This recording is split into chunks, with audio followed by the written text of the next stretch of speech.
Hey everyone, thanks for tuning in to us today. I just wanted to say that before this episode starts, there are a few audio hiccups here and there. That's just the nature of recording with Skype, but as always, thanks for your love and support. And now, here's the show.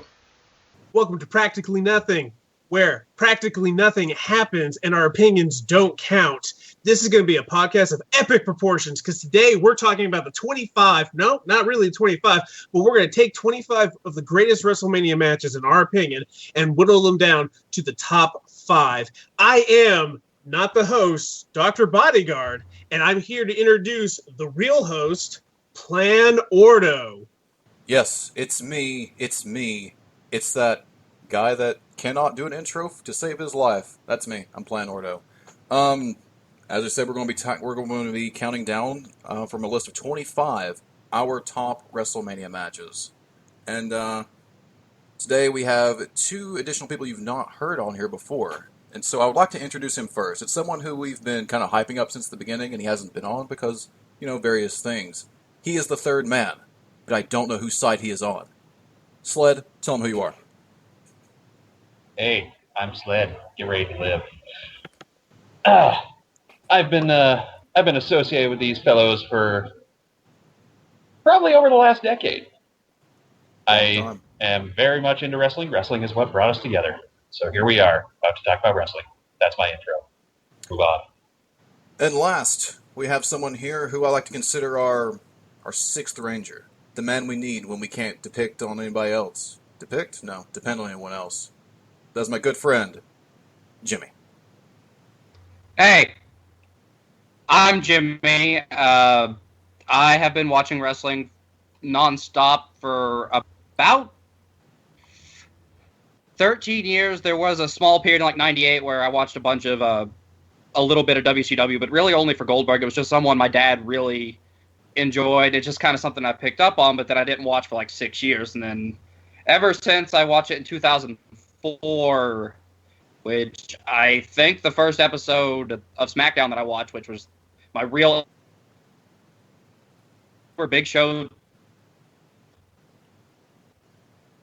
Yeah, you're cutting out a little bit right there. General manager of SmackDown. Okay. It happens. So, guys, there will be some technical difficulties during this podcast. Please bear with us. But so this is, as he just introduced himself, Jimmy. We've got Plan Ordo. We've got Sled Me to Death, and I am Dr. Bodyguard. And Jimmy gave us a little bit of background about himself. 13 years, maybe the longest out of all of us watching wrestling. I got into wrestling. I actually tell you the very night I got into wrestling. It was Survivor Series in 1999. I was flipping channels. I saw Stone Cold Steve Austin get run over by a car, and I was like, holy shit. So I started watching from then. And I pretty much watched continuously for a long time until the Chris Benoit murders. And after that point, I stopped watching. I couldn't really enjoy it anymore. And I've been a casual fan on and off ever since with tuning in sometimes. It's just so bad now, and I really hate it. I watch Lucha Underground because that's actually good. So, Ordo, tell us about your wrestling history.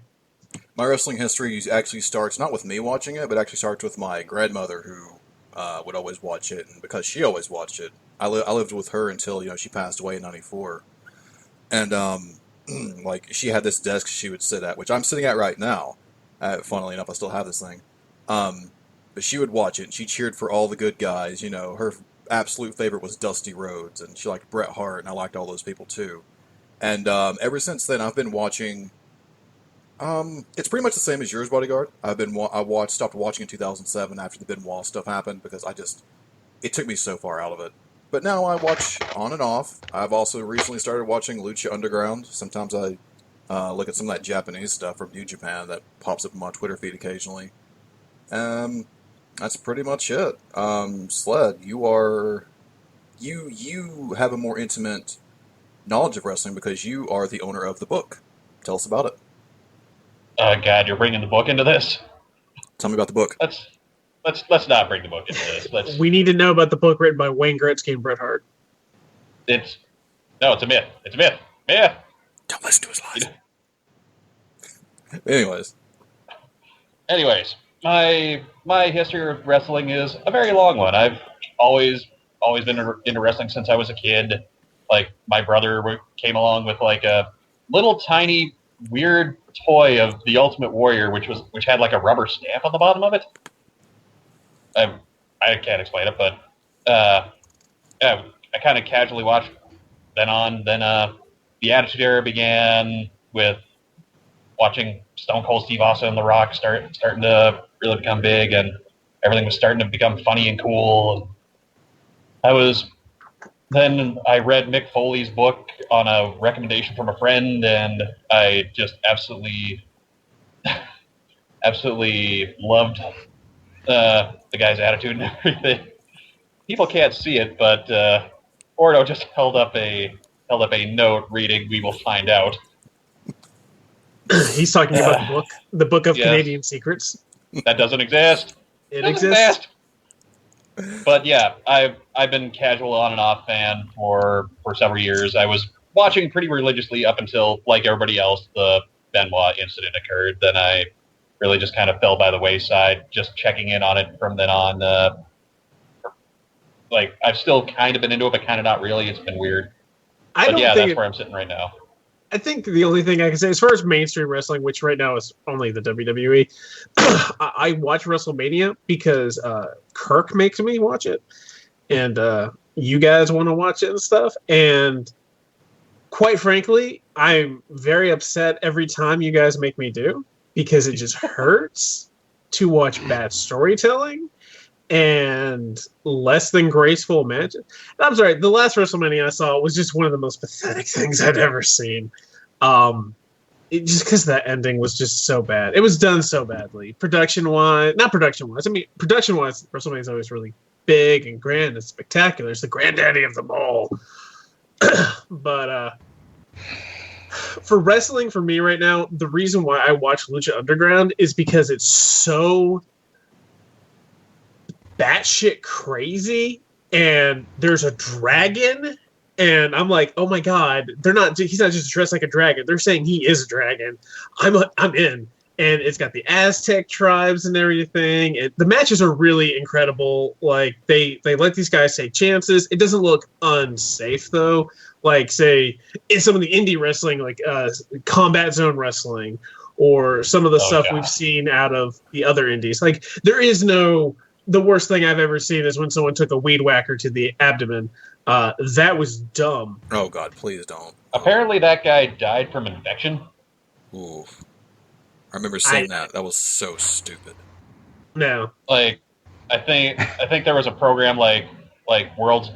It was on Spike. It was like World's Dumbest something or other, but yeah, it had that incident, and apparently the guy had horrendous infections after that because of that.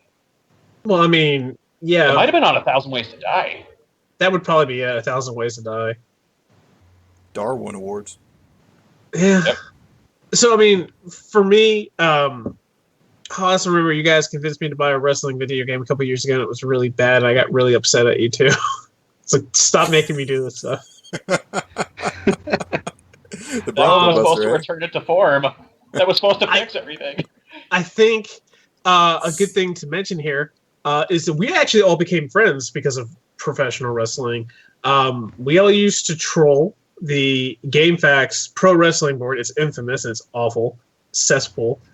Saxon equals joking out. Yep. Yep. But then a guy called WWE Maniac was like, hey, I'm starting my own forum called the Total Awesome Zone. Taz for short. And we ended up there, and that's where, for me, it started with me and Ordo, where he publicly humiliated me in front of everyone on this forum. And on a weekly basis, I'll add. No.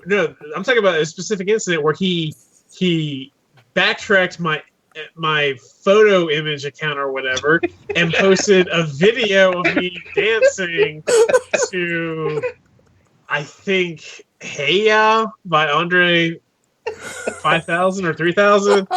No, it was the Venga Boys, I think it was. No. If I remember correctly. I just remember like the camera zooming in, and he's like, you know the one. Yeah, I know exactly. I'm pretty sure the song was "We Like to Party." Oh no! No, it was not. It was Hey Ya. It was 100%. I lived it. I lived. Okay, I remember every video I recorded. The mental scars are still there. They're still there. Well, I think this needs to be proven. Godfather, you're gonna have to find it again. No, God, no, please. He did find it. Please tell me that's saved on somebody's drive somewhere. You were like, "Oh, I've got these videos of me dancing, but you'll never find them." But your signature had your forum signature. I was just like, well, because I was just learning things. So I was like, well, let me right click, search image, and then it led me to your account. And I was just like, oh. With the greatest of ease. It's not even locked. Photo bucket. All the secrets. Photo bucket. Oh, photo bucket. That's just one of the many tales of how we became friends. Because it really wasn't until, well, I didn't really mean this to be like an Origins episode, but because Cardinal kind of is. Yeah, because I mean, I'll start with wrestling. I was on the forums as the Godfather. Jimmy, you were on as Goldberg fanatic. Yeah, name I've tried to let die for years. Never. Never. Nope. Not at all. Jimmy Kai, our golden guy. I still have the links to the video where you yourself are referred to that. God, it's so crazy, The abridged series. 10 years. Yeah. 10 years. It's been 10 years, yeah. And it all started because of pro wrestling. And I've got fond memories of wrestling. I do. But I hate what it's become because it is bad storytelling. And I don't say this saying that I'm the world's best writer, but as I do work on my books, I do learn a lot about storytelling, and I can tell you it is bad to write things the way you are. And then you have guys like Randy Orton who go on Twitter and is like, flips suck, or whatever he says, some stupid rant. I'm just like, guy, you just had a refrigerator fall on you on international television. Who are you to say anyone about how to put on a good match? Quite frankly, Randy Orton is a bottom 10 wrestler for me as far as mainstream wrestling goes. The guy is awful. Even like bad wrestlers. Go ahead, Jimmy. This was going to be me coming to the defense of Randy Orton, but I don't feel like getting into that argument today, so I'm not going to do that. Sled, put the gun down. Jeez. Holy. Guys, if you could see this video, I'm frightened. I didn't even know Canadians had guns. It must be something they hide in the books. Of course. Summoning magic. We got guns. We got 2 of them, but we got them. And you have 1. But we could sit here and tell old stories all day, but we're here to talk about WrestleMania. So, real quick before we get to the WrestleMania portion, everyone just say who are a couple of your, just to give background, who are some of your favorite wrestlers? Okay. God, this is it's quite a list because I've been watching for so long. But I'll say Shawn Michaels, Chris Jericho, Bret Hart, the '80s Hulk Hogan, not '90s. Sting, Ric Flair, Ricky Steamboat. Although a lot of my memories about Ricky Steamboat are kind of faded. Stone Cold, The Rock, The Undertaker, Kane. So it's quite a list. Yeah. I mean, I'm sure there's more, but I can't think of them all. So Jimmy, I wonder who your favorite wrestler is. Is it Roman Reigns? Given that you were the Goldberg fanatic.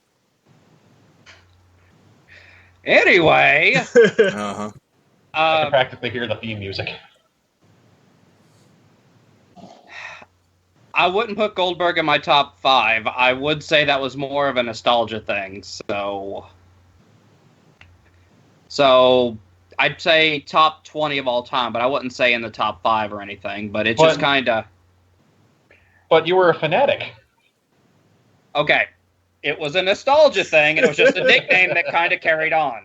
What about the who are in your like top 5 and whatnot? Who do you like? You're like, if this guy's there, I'm there. feel so disillusioned. Shawn Michaels, Eddie Guerrero, AJ Styles, so Joe, Jericho, Edge, The Undertaker, Kane. I really like the Big Show, surprisingly. Older Brock Lesnar. It's Austin, The Rock. I could go on, and I probably shouldn't. Yeah. So, Sled? For me, it's simultaneously a simple and difficult list because there's one on there that I really can't really No, listen, have it's there just anymore. we decided a long time ago while we could aesthetically appreciate Chris Benoit's matches and stuff because of what happened. I know. Yeah. I know. That's why he's not on this list anymore. So taking his place is Bret Hart. Of course, the Canadian who wrote the book.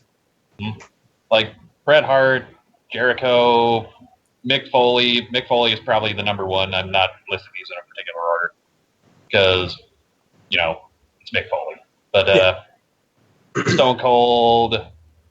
Oddly enough, I was never, I always enjoyed The Rock's work, but I never thought he was that great of a wrestler in general. But, yeah, Shawn Michaels is always amazing. Eddie Guerrero was always amazing, though early on in his WWE career, I didn't really feel that way. I just thought he was just mid-card trash. Then I really got into his history and saw that, this guy actually can wrestle. And that's where I am. Okay. So we kind of have an overlapping blanket of wrestlers that we like, and there's a couple of ones that kind of stick out from here and there. Yeah. I mean, example, The Undertaker. Undertaker will always be a thing. Yeah. You could let me go on first because my list might be a little different. Just saying. It won't. Edge, Chris Jericho, Mick Foley, the Great Muta, so he's also known as Keiji Muto. Diamond Dallas Page, because I love Diamond Dallas Page. That guy was so entertaining. Yeah. Right now, Drago from Lucha Underground. I'm loving this guy at 100%. I really was into CM Punk, Daniel Bryan. Let's see. I'm trying to think, but I really like the smaller wrestlers, the more technical oriented guys. I will say this though, I do love the Big Show simply for the fact that I have met him, I have shaken his hand, and he is so big that every time I think about shaking his hand, my hand hurts. I was going on a trip to St. Kitts to go visit my fiance. I met him in Miami International Airport. It's just I don't want to bother you for anything. I really respect and thank you for everything you've done. He goes, thanks. And he shook my hand and it hurt, and it's hurting right now as I think about that handshake. If you need some help to kind of get over that, you can think about Edge bleeding. Oh, God. So when I started getting back into wrestling a little bit, Netflix had the best of matches up there. And Ordo and I decided to watch the best of Edge, Decade of Destruction or one of those. And I was just oh, God, my stomach. Every time he was bleeding, I was I feel sick. It's it must just be I'm not tolerant of blood anymore. And then I saw someone else bleeding. I was yeah, I'm fine. I was I just really have a thing about Edge now. I think he's just so beautiful. I don't want to see him hurt. So yeah. Oh yeah, Tommy Dreamer. That's another guy I want to mention. I really enjoyed him. Yeah. I think that's the most different name on the list so far. I think Keiji Muto. That's pretty different. I haven't seen too much stuff. All Japan Pro Wrestling. Oh God, what was it? Keiji Muto versus Yuji Nagata. Great match. But yeah, so that's it. So just to give some people an idea of what we are about when it comes to wrestling. Obviously, some of us have better taste than others because you're trash, but that's fine. Yeah, some of you don't not as worldly as some of us, but whatever. I'm a jackass. That's fine. Get off your high horse. Sort of a and that's just sort of a reference for us because we're mostly '90s babies, late '80s or whatever. So we may say a WrestleMania match might not make the list, and you may be sitting at home being thinking whoa, why isn't this match on the list? It's because I didn't grow up during that time. We didn't grow up during that time. We only kind of heard like rumblings, and only now can we really watch the stuff on the network. And even then, some of that stuff, the matches, are really only better in the context if you watch the entire build up to it. There are some that do work. Yeah.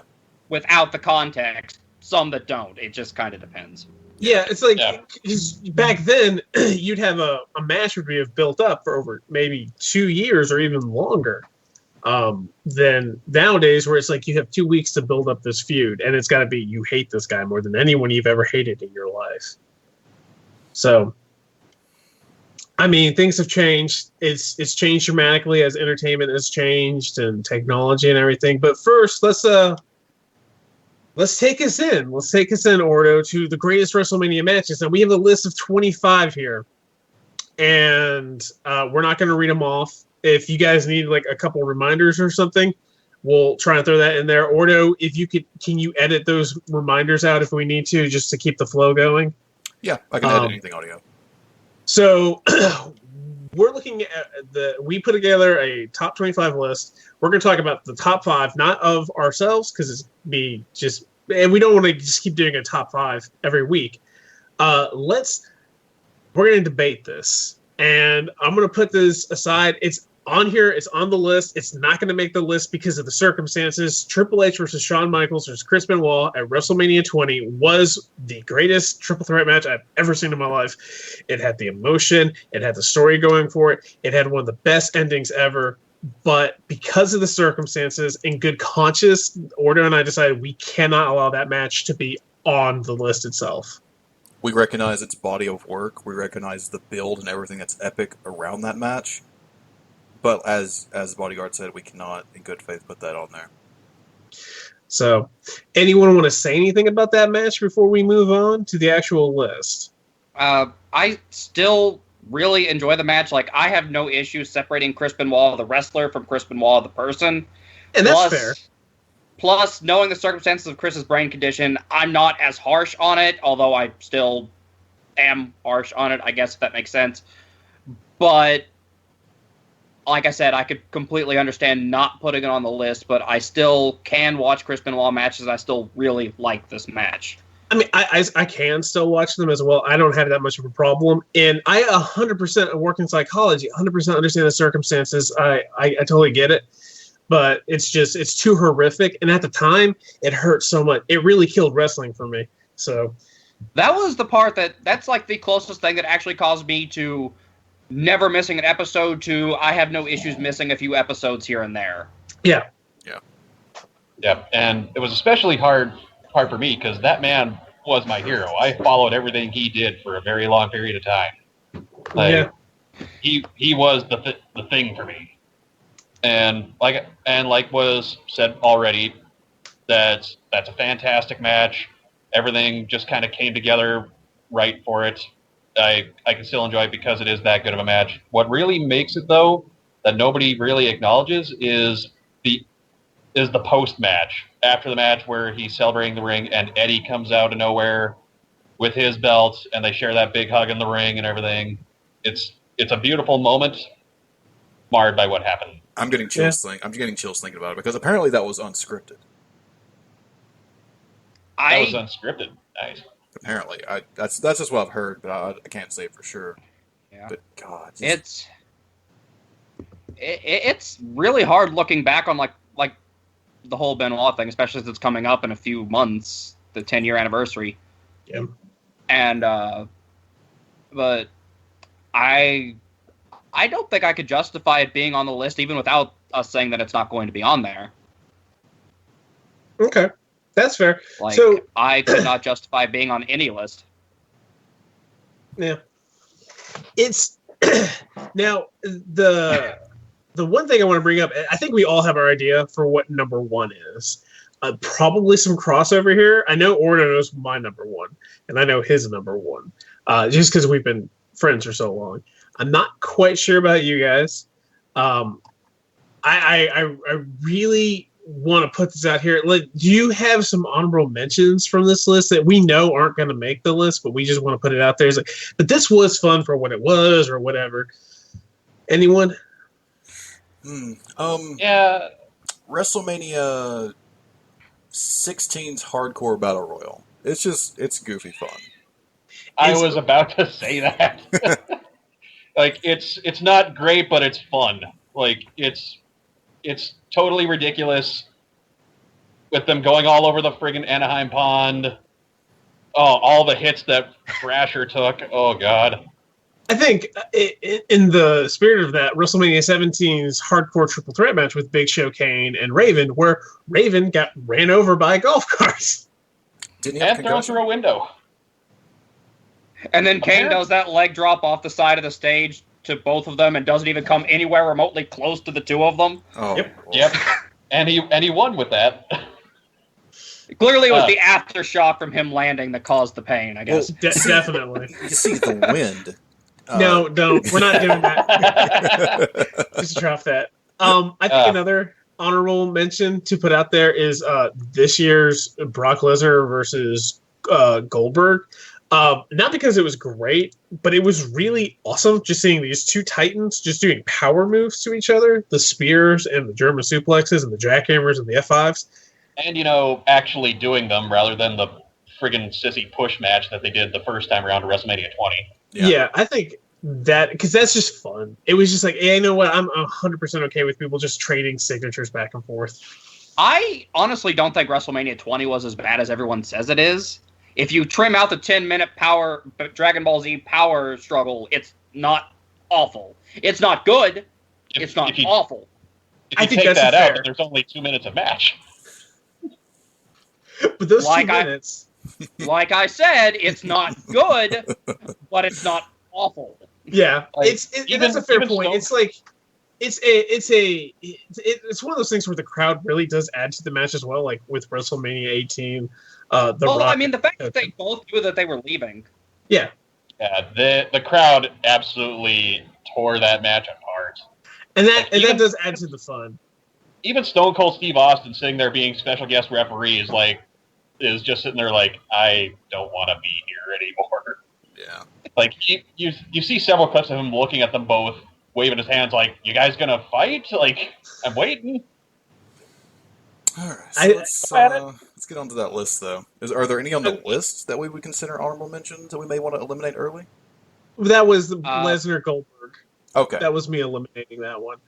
There's probably one but I don't want to overstate my boundaries here. No, go ahead. Go ahead. Yeah. Bret Hart versus Shawn Michaels Iron Man match. You know what? I'm 100% agreeing with you.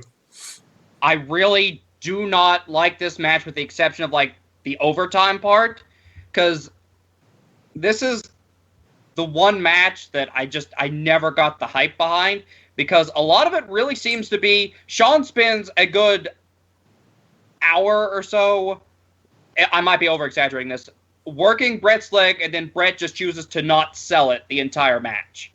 That goes back into personal issues, though. Yeah, and it's boring, and I can do Iron Man matches just fine, and that's not a problem with me. Yeah. I do think 60 minutes is too long, but I don't have a problem with it. And this match, it doesn't do anything for me, and I never got the hype behind it. And anytime someone says it's the greatest WrestleMania match of all time, I'm like, no, it's not. No. It might be the greatest WrestleMania montage of all time, because when you cut it together to fit like a 2-minute window, it does look incredible. I remember the WrestleMania 20 DVD. I borrowed it from a friend of mine, and because it was the first time I got to see WrestleMania 20. There was a top 10 matches of WrestleMania. Number 1 was the Iron Man match, and it looks great in its cut format with everyone talking over it. Yeah. It's boring as all get out. It's like, I don't remember how long it is with the overtime on it, but I just don't like it. It's a match that is very much of its time. I remember watching everything because I was a huge Shawn Michaels fan, so I was watching everything up to that moment. So as a kid, in the moment, it was fantastic, but it's not a match I can watch over and over again. I've watched another match that's on this list probably 3 or 4 times, and each time I'm just like, this is it. This is the match. But with Bret Hart and Shawn Michaels, I've only watched it maybe once or twice. I think it's a fantastic match, but after you watch it once, just watch the clip down version, and you pretty much got it. I mean, that might have to do with the fact I've never been a huge Bret Hart fan. The best matches for Bret Hart do exist, and I do acknowledge how good they are, but I'm just not really a fan of him. I'm with you on that one, Jimmy, because like you've already clearly pointed out very well. It is a boring match because it is a lot of rest holds and just like, oh, I'm gonna put you in an arm bar. We're gonna and people have done it better. Yeah. The Iron Man match has been done much better. It's been done worse. It's been done worse, but it's been done better. It's just. But so that would be me. That would be the one I'd put as an honorable mention because I don't care for it. But that's me. If I was gonna say something on here as an honorable mention that I don't think is very good, Shawn Michaels Razor Ramon ladder match. I don't like it. I think it's the novelty of that one is simply because it was the first one that really got mainstream attention. Yeah, but it wasn't good.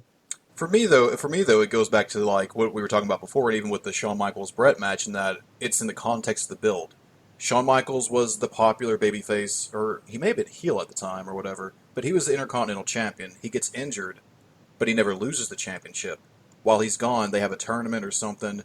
Razor Ramon wins it, but then Shawn Michaels comes back. He's like, "Yo, I never lost this title. I'm still wearing it. You're wearing an Intercontinental title. I'm wearing an Intercontinental title.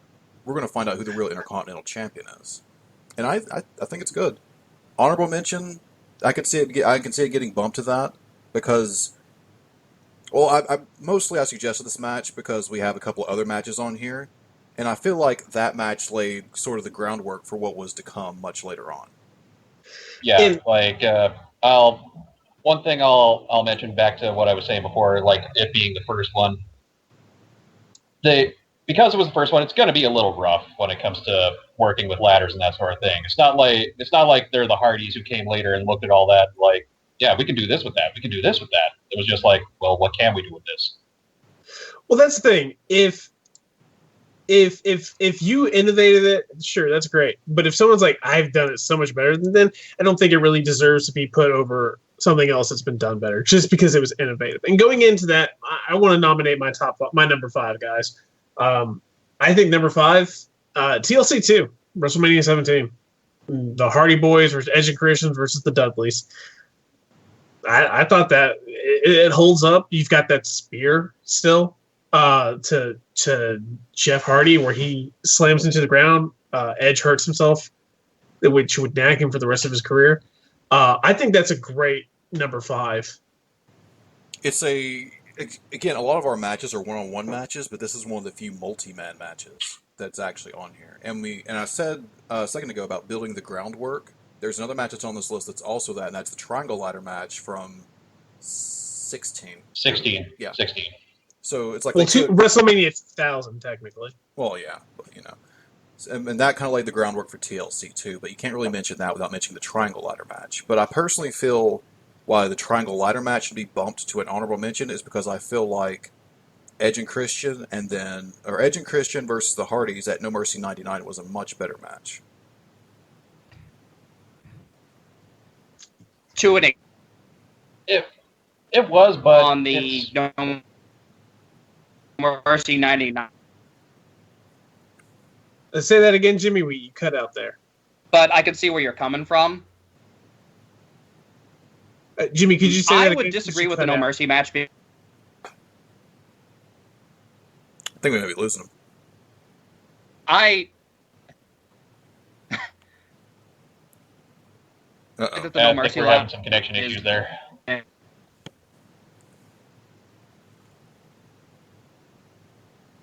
You hear me? Almost. Yeah, you're kind of in and out. How about now? Yeah. Okay. I would say that the we're losing them again. Triangle, but I probably. Okay, so I wouldn't say that the No Mercy ladder match is better than the Triangle ladder match, but I would definitely say that the Triangle Ladder match totally deserves to be an honorable mention. Yes? Yep, we got you that time. Yeah. Okay. But I think the only memorable moment from the Triangle Ladder match, though, was Jeff Hardy's 450 onto the ladder, which is still a stupid idea, but Jeez. It was a terrible idea. I think there were a ton of memorable moments from that match. I'm replaying them all in my head right now, like where Bubba decided to wear the ladder, do the Three Stooge trick, when Jeff set up the really, really, really big ladder in the aisleway, which is another stupid move. Yeah. But that's Jeff Hardy's career, so... Yep. I think he actually dislocated his ankle in that move, if I remember correctly. Wouldn't surprise me. But, no, I could totally see the TLC 2 being over the Triangle Ladder match. Yeah. Yeah, but I mean, like I said, it's definitely worth mentioning. Also, JR had that really hilarious commentary moment from TLC 2. Oh my god, Lita's jerking Edge off! The ladder! Just because that weird pause. JR was predicting the future. Yeah, he was. But again, like TLC 2, and it's not just those guys, because you've got Spike running in, you've got Lita running in, you've got Rhino running in, helping out their respective teams, and it's great. Their rivalry was so strong. It was so strong. If they were their chemistry was strong. Yeah. I mean, if they were able to get into the ring today, I'd still go crazy for the 6 of them. Yep, all three teams. Hi, Gracie. All three teams were at the top of everything at the time. So, you guys good with this being number 5? I can see it. Or you might want to edit this out. It's fine. I'm good with it. Great. Hey, Gracie, can you go down? He's doing something. We've been graced by the daughter of Mr. Jimmy K. Jimmy Kai. Go up, Dr. Stuffins, Gracie. I got this. Oh, he said She the words. just wants to help. Why do you have the mic?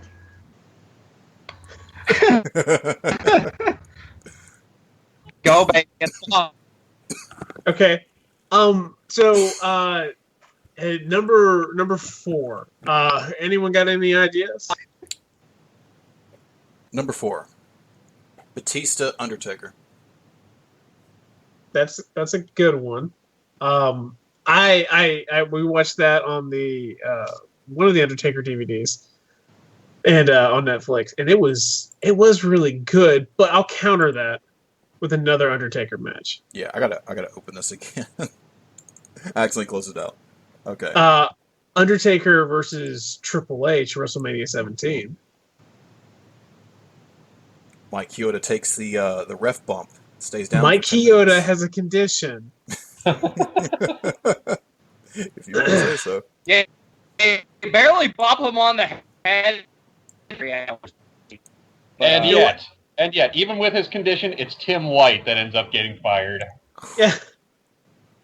I mean, Sled, Well, what I do you mean, he's think? not wise, so. Sled, what do you think? Batista Undertaker versus Undertaker Triple H WrestleMania 17. I'm specifically saying WrestleMania 17 because the other matches are not good in my opinion. So, I mean, whatever. Sled, what do you think? I'd put Triple H versus Undertaker WrestleMania 17 over the Batista match. But that could be bias on my part because I've never been that big into Batista other than when he's an actor. I mean, that's fair. I saw Guardians just the other day, so. Jimmy Kai, what do you think? Batista Undertaker versus Undertaker Triple H WrestleMania 17. I like both matches a lot, but I would have to go for Undertaker only because I enjoy the spots as long as you ignore them ruining the chokeslam with the replay. But I do appreciate Batista Triple H or Batista Undertaker just a little bit more. Although I think one's clearly the better match, just because they were supposed to main event WrestleMania, and they didn't get to, and they were really pissed about it, and they said, screw it, let's steal the show from here and just do that. And that's what they did. So I appreciate that a little bit more, but I still think technically and as an overall spectacle, I enjoy Undertaker versus Triple H just a little bit more. So that's just me. Okay, so I think that takes us to Undertaker Triple H to be number 4. Now the list is getting difficult. Yeah. Now, the reason why that match for me, it's Biker Taker, which is one of my favorite versions of The Undertaker. When I say one of, it is my favorite version of The Undertaker. He was at his best, in my opinion, character-wise and match-wise. He just really worked it. He did the Last Ride Powerbomb, which is my favorite powerbomb. They got the choke slam off the equipment, which, again, yeah, if you ignore the replay, it's fine. He busted out the tombstone for the first time in almost a year, and it didn't work. And like it was a hell of a match. It was a real battle. To me, it was one of the last good Triple H matches of his career. And that spectacle, just for me, it really worked. And that's why I'm comfortable saying number 4. Yep, I'll totally agree with that. Now it's getting difficult. Now it's getting really difficult. It was going to be difficult from the start. We were taking over 20 things and whittling them down to 5. Yeah. And I don't remember what half of them are. Me. I think at this point we can just you can just throw something out there and we'll discuss. Yeah, I mean the most difficult part about this is like not filling up the top 5 completely with Shawn Michaels and Undertaker matches because they're so good. Unfortunately, that's what's going to happen. Oh, yeah. We weren't supposed to do that? Throws out the window. Whoops. Here, starting fresh. Let me just I don't care. Hold on. Let me send the list to Jimmy. Okay. I'm going to send it to you on Twitter. Number three. Honestly, I got an idea for number 3 too. In fact, I've got my. So far, this is my list. I hate to say. Well, I mean, it's not a bad list. I mean, you can't go wrong with any one of these matches. I mean, honestly, I'm just going to throw this out here. My top 3 doesn't include your top 1. Okay. This is where it ends, huh? 10 years of friendship down the drain. My nomination for number 3 is Edge versus The Undertaker for the WrestleMania for the World Heavyweight Championship, whatever it was. That was incredible. Yeah, Charles Robinson's run to the ring from the ramp was amazing.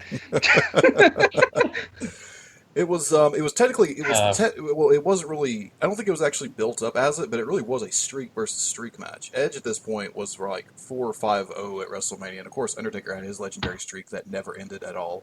Never. Yeah, that never ended. Never.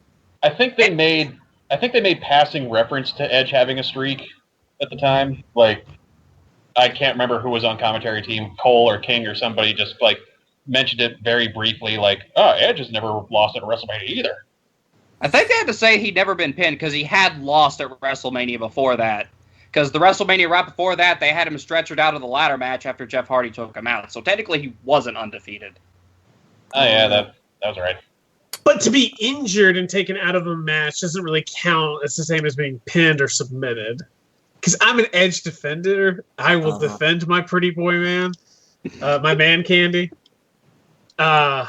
You've watched that video of him doing CrossFit so many times, haven't you? Him and Stephen Amell, man. And Henry Calvo. So, yeah. Anyone going to object to this? I mean... I don't know if I'd put that in my top 5. That's me. It's really good, and it's probably borderline there. And we say that when we get to me, it'll wind up in my top 5 somehow, and I'll be a hypocrite. But...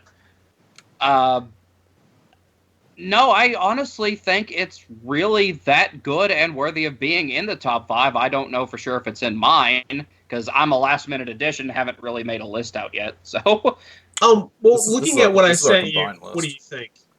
Like this list is basically just us throwing everything into it, not in any particular order or anything. I could see it. Yeah, that's the thing is. It's so difficult. It's very difficult because I feel like Edge and Taker is Edge's best WrestleMania match. You see, I don't agree with that. Really? Well, what's better than that? I'll get there.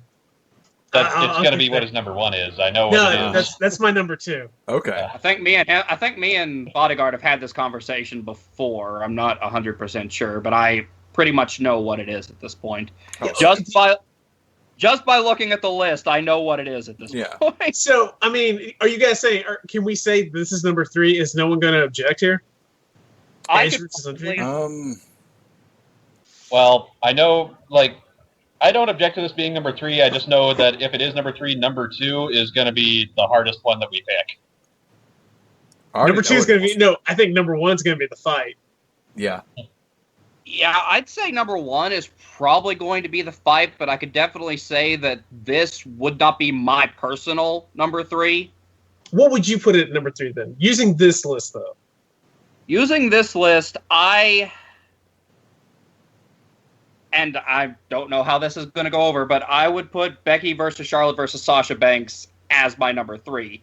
I think it is the best overall women's WrestleMania match, and it was and I do acknowledge that it is sloppy in some parts. I do acknowledge that before someone brings that up. But it is the moment where WWE, for the first time since Trish and Lita left, took the women's division seriously. After they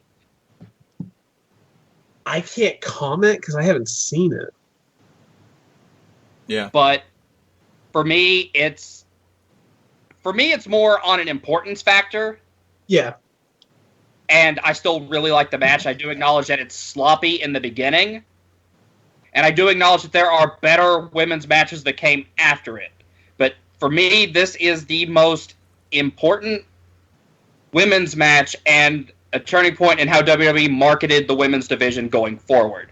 Because here's the thing. They retired the butterfly earring belt for the Divas title and replaced it with the Raw Women's Championship. Which actually looks They stopped referring to them as divas. Yep, that was a big thing was Stephanie coming out and saying, "You're not divas anymore, you are women." Yeah, and I still think it's a really, really good match. I don't necessarily agree with the finish, but it fits Charlotte's character. And I still think it's possibly the most important, and I would put it at my personal number 3. Okay. But I'm not going to defend it from being a overall top 5. I can't really comment on it because I have not seen that match. I missed that WrestleMania due to circumstances. You'll probably go back and watch that match to see if I'm lying or not, and then just go, "You liar!" I'll just get that tweet. No, given the pedigree that's in that match, I have no doubt of what you're saying.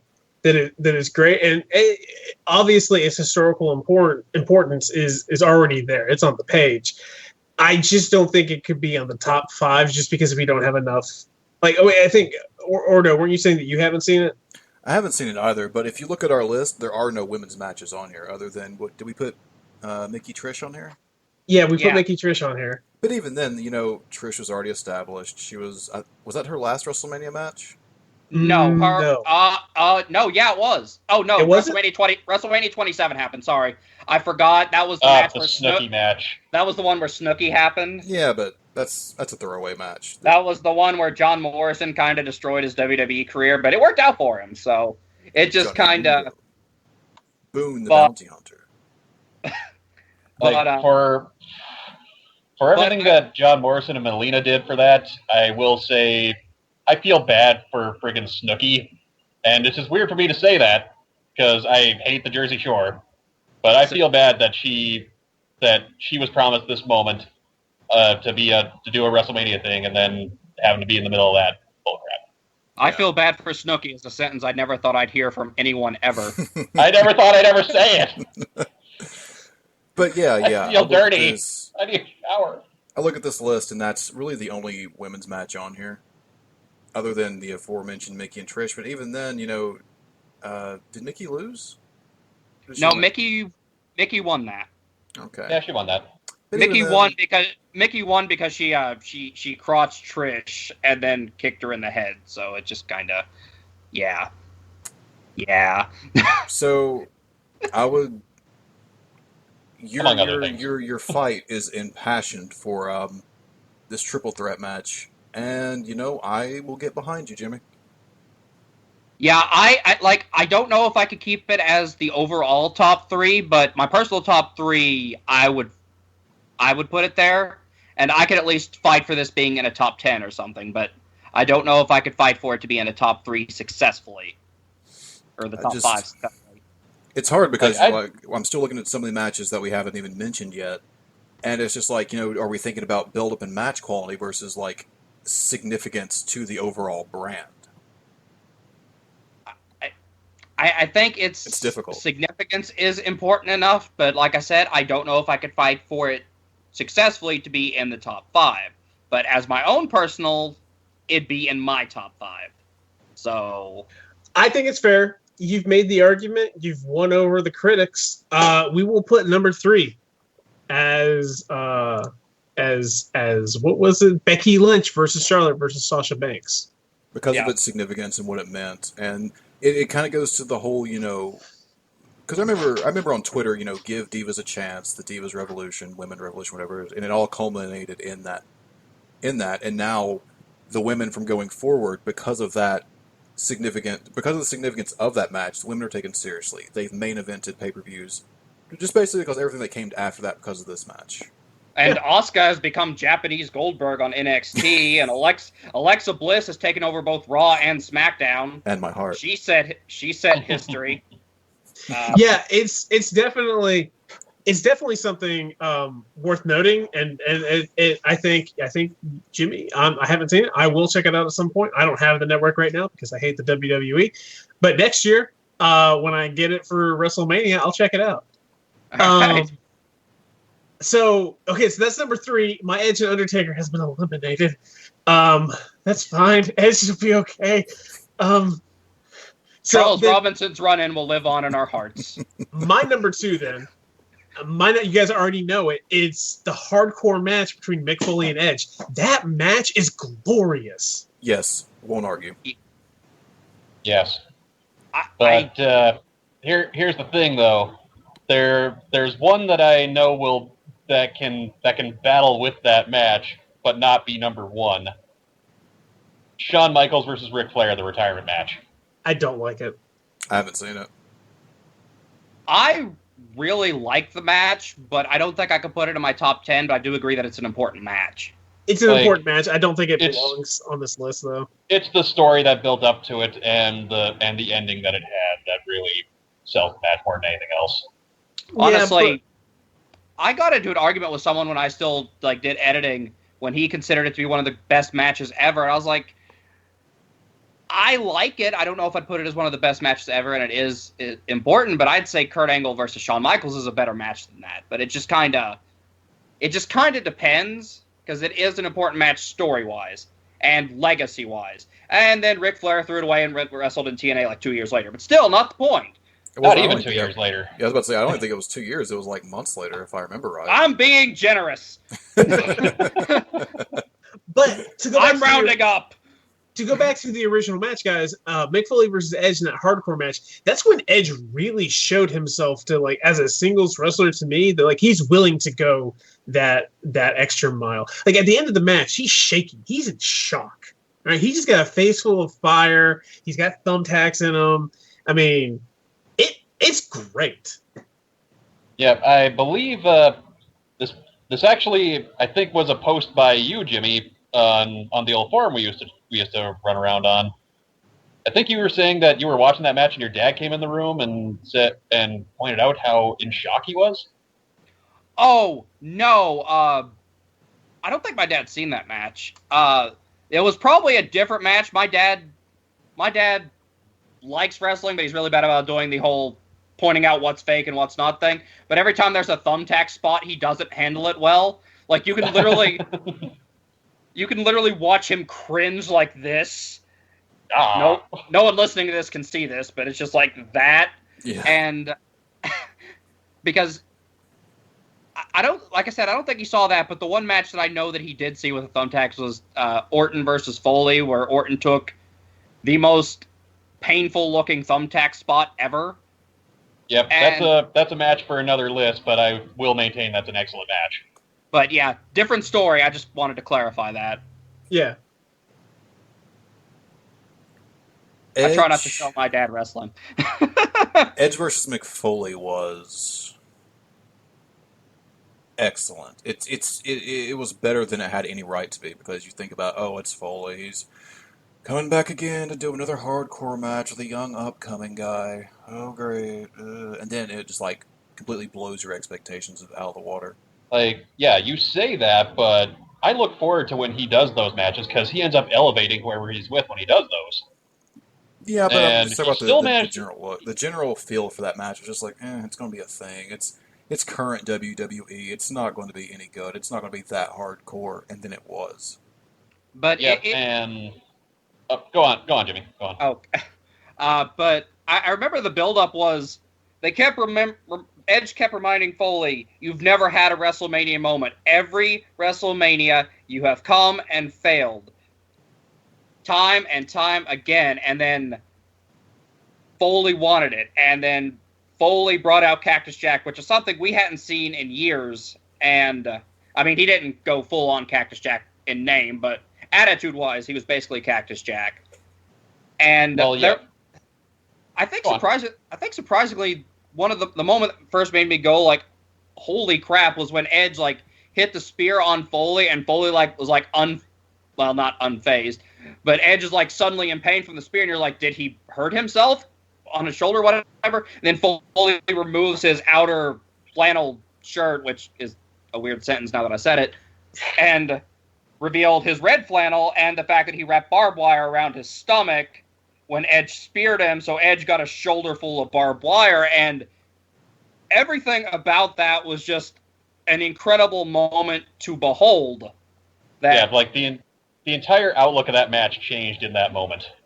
Like, it wasn't, for some reason, it's like the least talked about moment in that match, but it's probably my favorite unsung moment from that match. It definitely is a great moment, and I'm glad that we could come together and agree on this being number 2, because the number 1 is going to be a bloodbath. Oh God! But number 2, Foley and Ed, yeah, I mean, it's one of the best finishes ever, guys. It is one of the best finishes. Yep, and there was Foley's moment, being speared through a flaming table. Yeah, it was incredible. And it's kind of fitting for the guy, when you think about it, that his moment is him getting hurt in some way. Well, yeah, that's his career. Yep. Yeah, as stupid a decision as that was. Yeah. So we're rounding the corner here, guys. We've got our number 1. Before we hit number 1, reveal 5 through 2. So 5 through 2, we had at number 5 TLC 2 at WrestleMania 17. That was the Dudleys versus the Hardys versus Edge and Christian, with some help from Spike, Lita, and Rhino. At number 4, we had Undertaker versus Triple H at WrestleMania 17. Basically, just because of the ref bump leading to a way crazy spectacle. Number 3, because of historic value. I don't remember which WrestleMania this was. Jimmy, help me out here. WrestleMania 32. 32. Becky Lynch versus Charlotte versus Sasha Banks. A match I have not seen, but it kind of changed the women's division entirely. Killed off the Divas, made the women's a thing, and that's where we are now, in the middle, still in the midst of a revolution, really. And at number 2, I fought hard for this. WrestleMania 22, the hardcore match between Mick Foley and Edge, because Edge is my boy, and I love him, and it was a great match. This is going to hurt. It's going to hurt a lot. this number one, and I 100% understand where Ordo's coming from, and I hate to say that he's wrong. I'm just gonna put this out here, guys. I'm gonna put out my match. If you guys want to put out what match you think it is, and then we just put these 4 matches in a ring together, or 3 matches, or whatever it is, and have them duke it out. For me, it's WrestleMania 19. It is Chris Jericho versus Shawn Michaels. It is such a great feud. It is such a great build-up. Jericho was always like, yeah, you're going to be the next HBK, and he wants to be the first Chris Jericho. And HBK's like, I'm a good guy, and all this stuff. And just it became so heated. It led to even better matches, but their WrestleMania match was so good. It was such a perfect finish even. And then the hug afterwards, and Jericho's crying, and he kicks Shawn in the balls, and Shawn's crying. And it just, for me, that match, oh, so good. So good. Ordo, go ahead. WrestleMania 19, Shawn versus Chris Jericho is also my number one. Oh, we're not fighting. But I have to bring you Shawn versus The Undertaker. You can't go without mentioning that epic saga between those 2 matches. We do have to mention it. It is an epic saga. I mean, Jimmy Snuka's kid got fired over it. Yeah.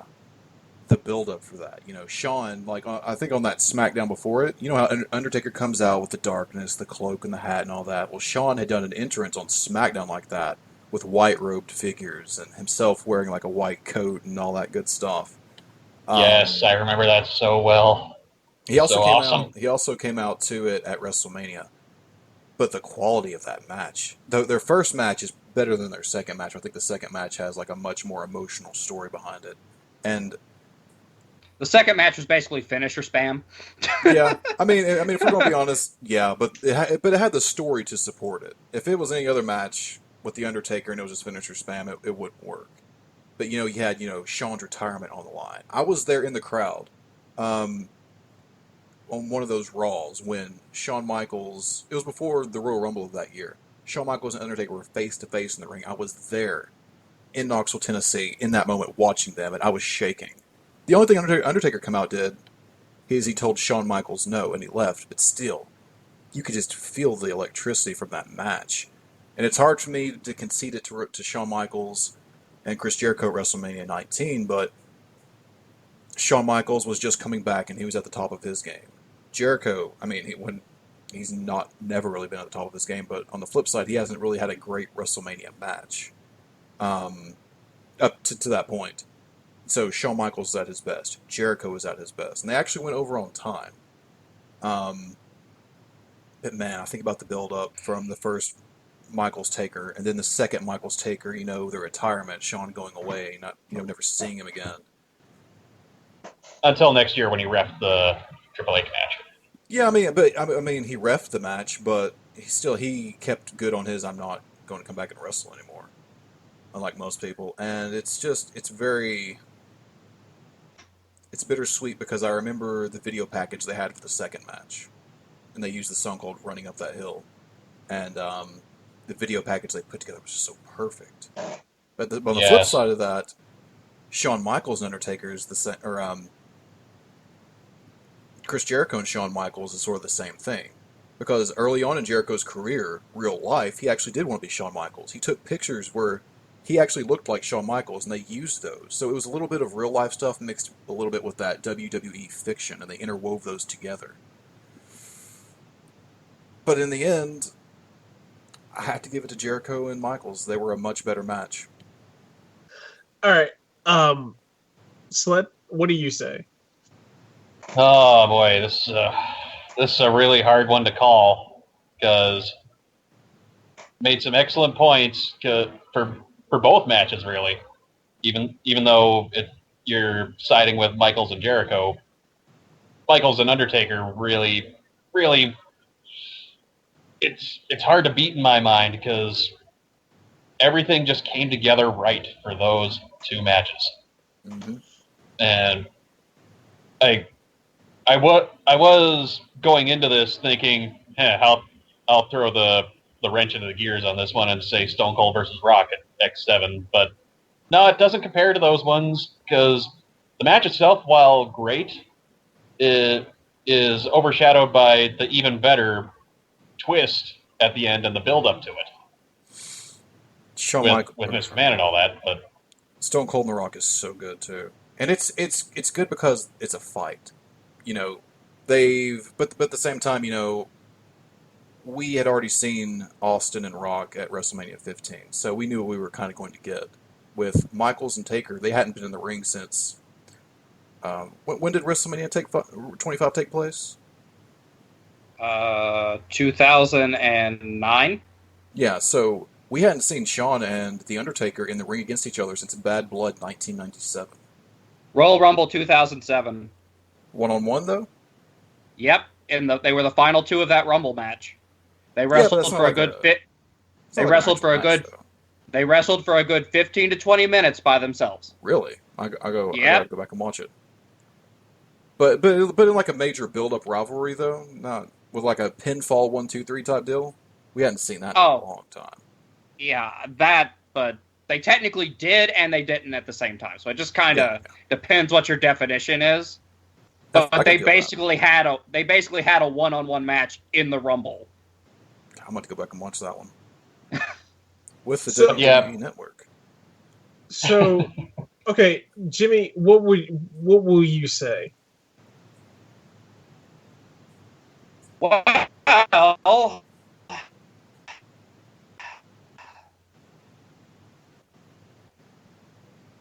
it's a tough decision. I know. You make a good case for The Undertaker versus Shawn Michaels. And I don't know. It's kind of a hard decision, but if I had to pick what was the best overall WrestleMania match, I'm trying really hard not to come up with a joke guess to just see how you guys react.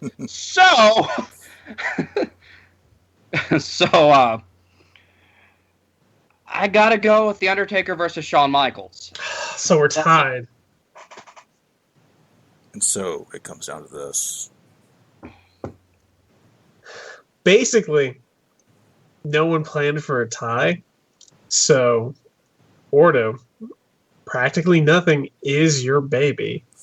I have a suggestion for how to break this. It better not be a coin flip. No. Somebody has to call Kirk. He's in the middle of rehearsal. We cannot do that. Or text him. He's in the middle of rehearsal. I'm not interrupting him. I'll psychically contact him and see what I can get. He's totally going for Undertaker versus Shawn Michaels. Well, you see, we're talking about professional wrestling here. So if I go to my bathroom, stare at the ground, then look up at the mirror, Cardwills will be in the mirror.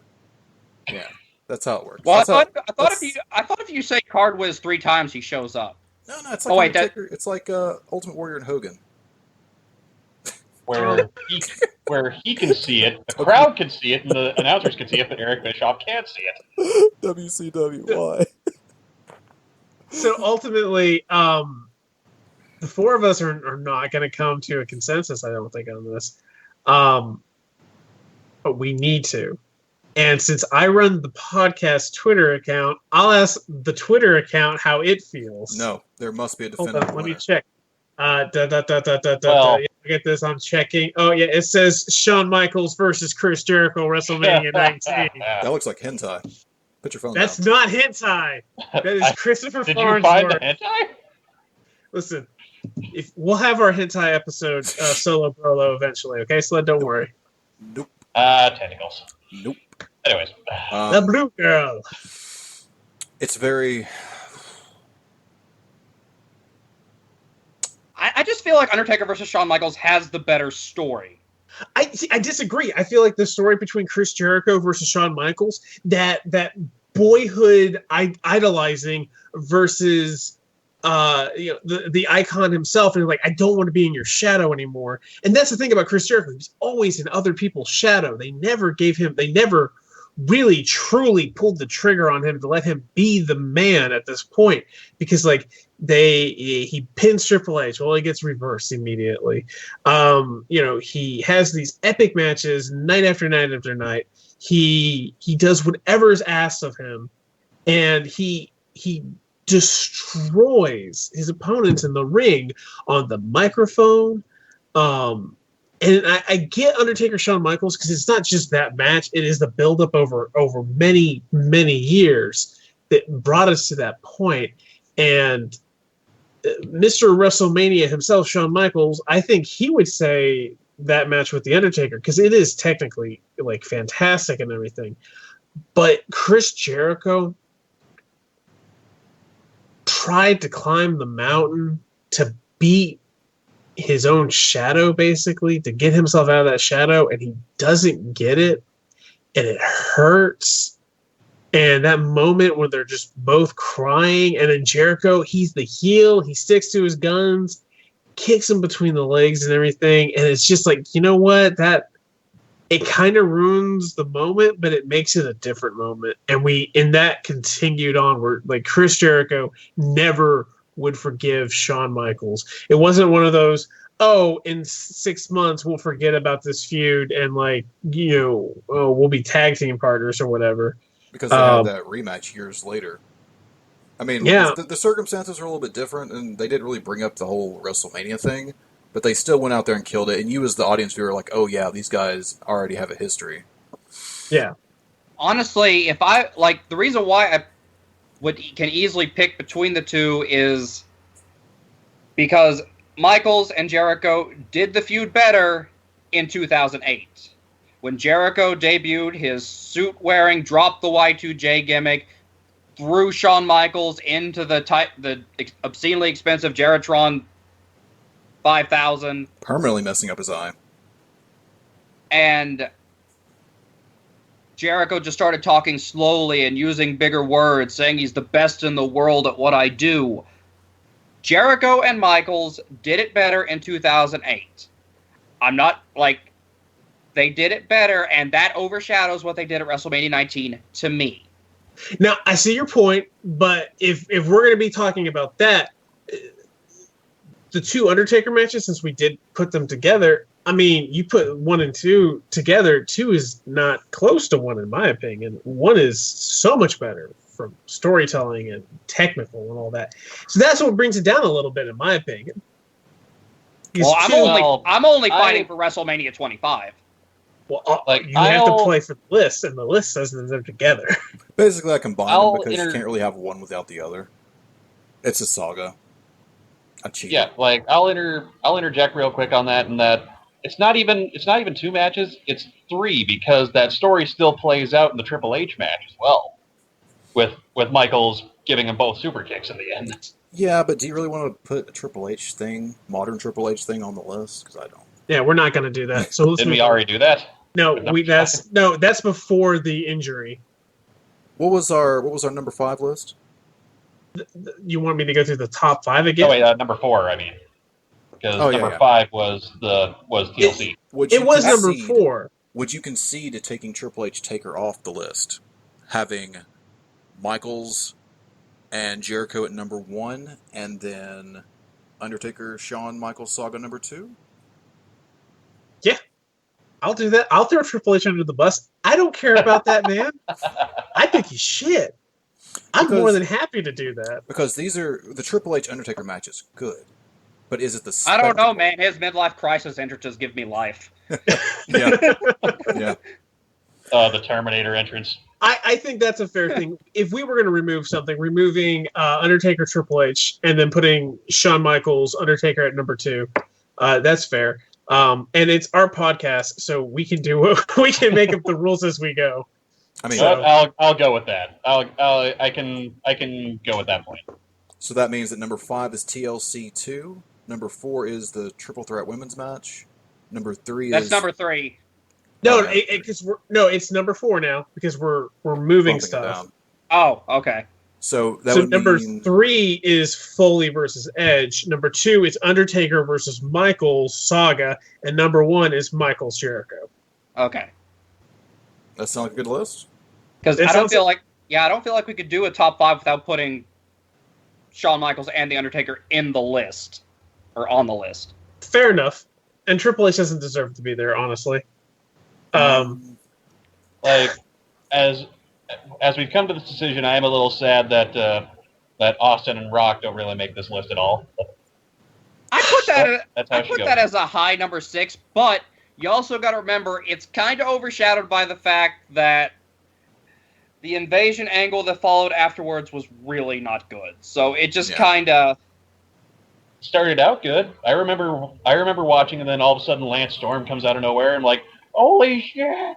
Well, you know what? I blame the invasion angle entirely on Chris Benoit and Triple H getting injured.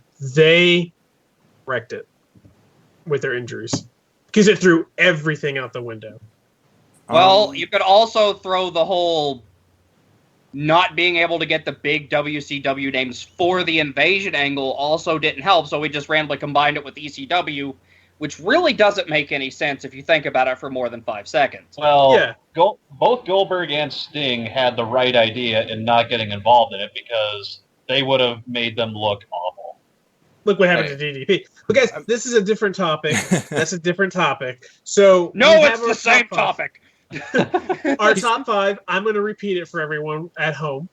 At number 5, we have come to the conclusion, and this list could change tomorrow, is TLC, Tables, Ladders, and Chairs, number 2 at WrestleMania 17. At WrestleMania 32, we moved 32. We have Becky Lynch versus Charlotte versus Sasha Banks. At number 3, we have Mick Foley versus Edge in the hardcore match at WrestleMania 22. At number 2, we have the Shawn Michaels Undertaker WrestleMania 25-26 saga tied together. And at number 1, we have Shawn Michaels versus Chris Jericho WrestleMania 19. Honorable mention to Booker T versus Triple H. I feel so bad for Booker T after that. Honorable mention for Sheamus versus Daniel Bryan. Honorable mention to Roman Reigns beats up an old man. Jeez. Those are dishonorable mentions.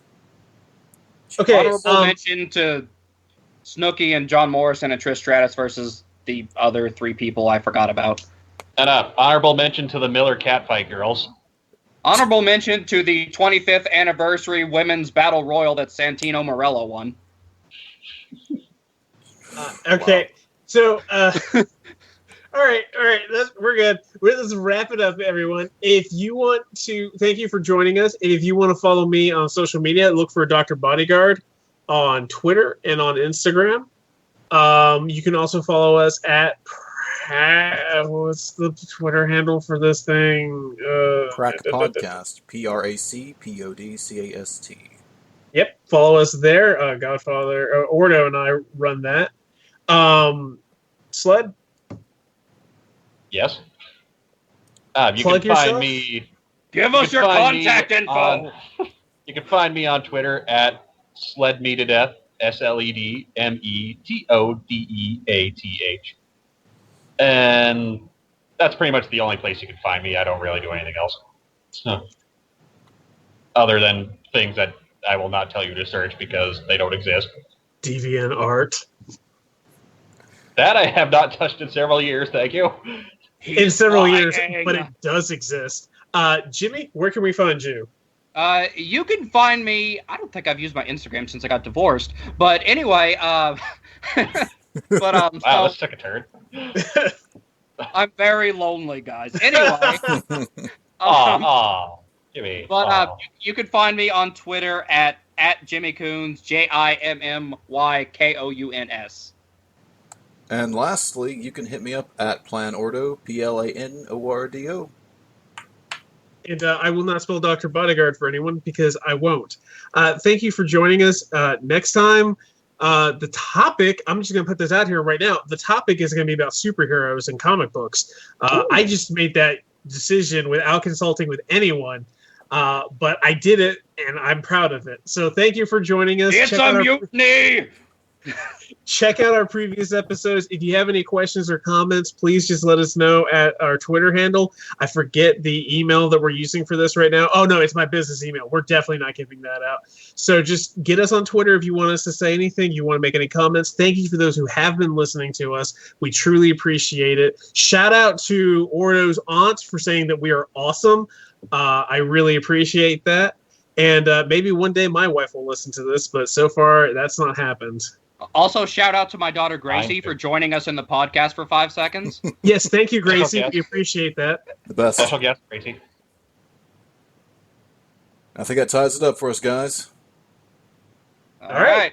All right. Thank you, everyone.